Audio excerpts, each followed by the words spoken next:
နေလောအိုးငါဝိညာဉ်သခင်ဘုရား၌နာလေးငြိမ်ဝတ်စွာနေလော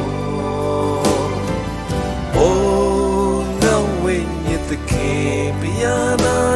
နာလေးငြိမ်ဝတ်စွာနေလော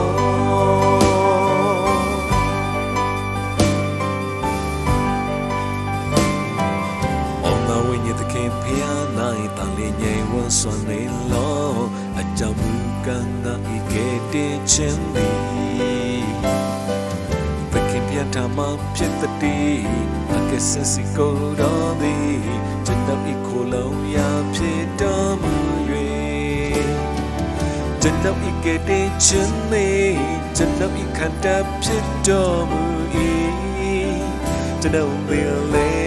ရွှေမြာတော်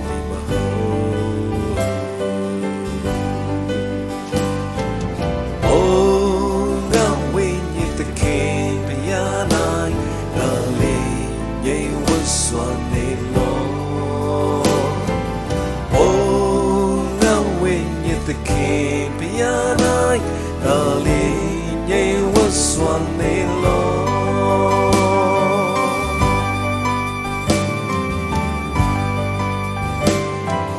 အိုးငါဝိညာဉ်သခင်ဘုရား၌ဒါလေးငြိမ်ဝတ်စွာနေလောအကြောင်းမူကားငါဤမျောလင်းခြင်းသည်တော်မှဖြစ်သည်အကယ်စစစ်ကိုတော်သည်ကျွန်တော်ဤဖယားဖြစ်တော်မူ၍ကျွန်တော်ဤကဲ့တဲ့ခြင်းမေကျွန်တော်ဤခန္ဓာဖြစ်တော်မူ၏ကျွန်တော်ဒီလေရွှေလျာတော်မူမဟ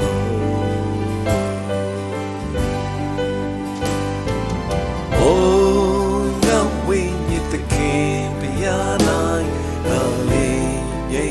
စွာနေလောအိုးငါဝိညာဉ်သခင်ဘုရား၌ဒါလေးငြိမ်ဝတ်စွာနေလော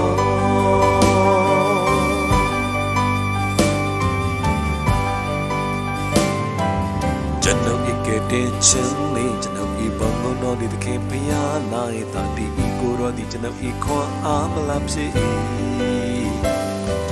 ကျွန်တော်ဤကိုလောင်ရသည်သခင်ဘုရား၌တာတီဤဩပရိသတ်အပေါင်းတို့ကျွန်တော်တို့အဖို့ကိုရာဖြစ်တော်မူသောသခင်ဘုရားမျော်လင့်ကိုးစားကြလောကိုယ်တော်ဤမျက်မှောက်တော်၌သင်တို့ဤနှလုံးသားများကိုဖွင့်ဟပ်ပြကြလောအိုးငါဝိညာဉ်သခင်ဘုရား၌ဒါလေးငြိမ်ဝတ်စွာနေလောအိုးငါဝိညာဉ်သခင်ဘုရား၌ဒါလေးငြိမ်ဝတ်စွာနေလော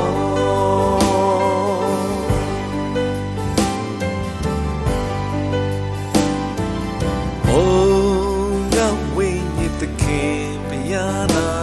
ဒါလေးငြိမ်ဝတ်စွာနေလော